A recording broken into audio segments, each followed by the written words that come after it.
Eder. Mech. Pallister. L'omicidio di Alessandro Venier a Gemona del Friuli è una storia che ha sconvolto l'intera comunità friulana, svelando con il passare delle ore dettagli sempre più crudi, agghiaccianti e apparentemente senza senso. Tutto parte dalla notte tra il 25 e il 26 luglio 2025, quando, nella villetta di Via dei Lotti, si consuma un delitto che, per la dinamica e la successiva gestione del cadavere, ha pochi precedenti nella cronaca italiana recente. I protagonisti principali di questa vicenda sono Lorena Venier, madre della vittima, e Meilin Castro Monsalvo, la giovane compagna colombiana di Alessandro e madre della loro bambina nata da pochi mesi. In un contesto familiare che da fuori poteva sembrare normale, in realtà si celavano alleanze, sospetti, tensioni e paure che si sono trasformati in complicità e poi in tragedia. Le ricostruzioni investigative rivelano un piano studiato nei dettagli. Lorena, donna dal carattere forte e presenza dominante nella vita del figlio, si sarebbe convinta che Meilin e la nipotina fossero in serio pericolo a causa di presunti comportamenti violenti di Alessandro. Una convinzione maturata nel tempo, condita da una narrazione fatta di violenze domestiche tutte da dimostrare e di paure ingigantite dall'isolamento e dalla fragilità emotiva. Meilin soffriva da tempo di depressione postpartum.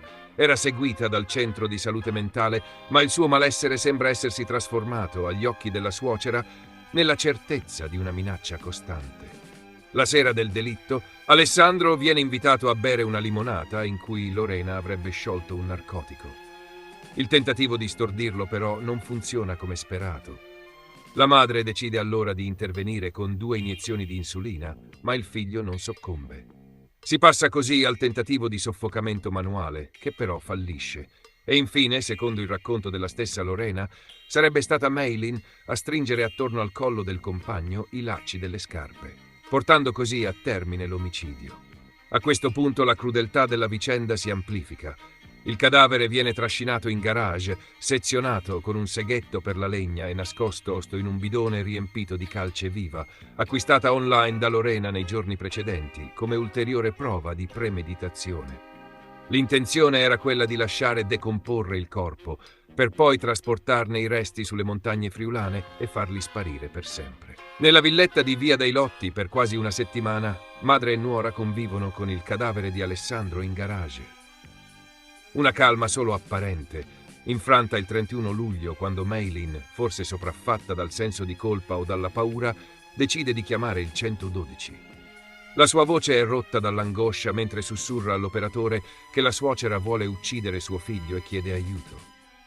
Quando i carabinieri arrivano, Lorena tenta di impedire alla nuora di parlare, ma ormai è troppo tardi. Il cadavere viene trovato in garage nel bidone coperto di calce. La scoperta del corpo apre la fase degli interrogatori e delle confessioni.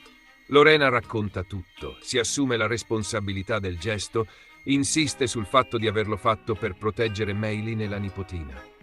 Descrive la nuora come la figlia che non ha mai avuto, un'affermazione che aggiunge ulteriore inquietudine alla vicenda.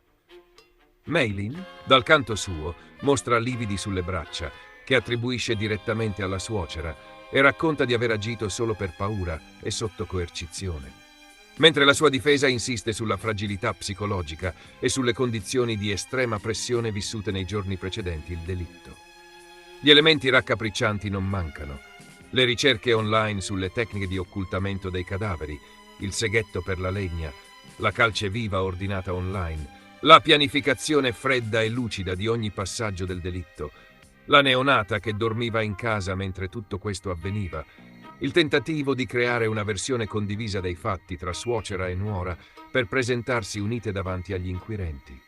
Le indagini tecniche nella casa non avrebbero trovato tracce di sangue rilevanti nelle stanze principali, un dettaglio che complica la ricostruzione del sezionamento.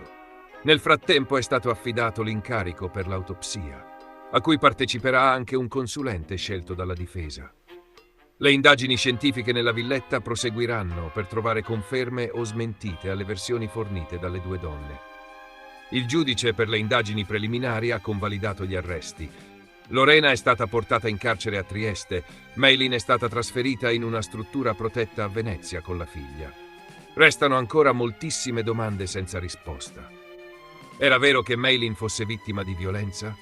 I lividi sono compatibili con la sua versione dei fatti. Lorena ha agito davvero solo per proteggere la nuora, oppure dietro il gesto c'erano motivazioni più profonde? La versione del narco-omicidio con farmaci e insulina è davvero compatibile con gli elementi emersi?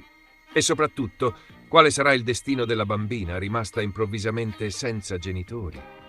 Ciò che rimane, al momento, è una storia di crudeltà, follia e disperazione. Un abisso familiare senza fondo in cui paura, senso di colpa e solitudine si sono trasformati in un delitto atroce.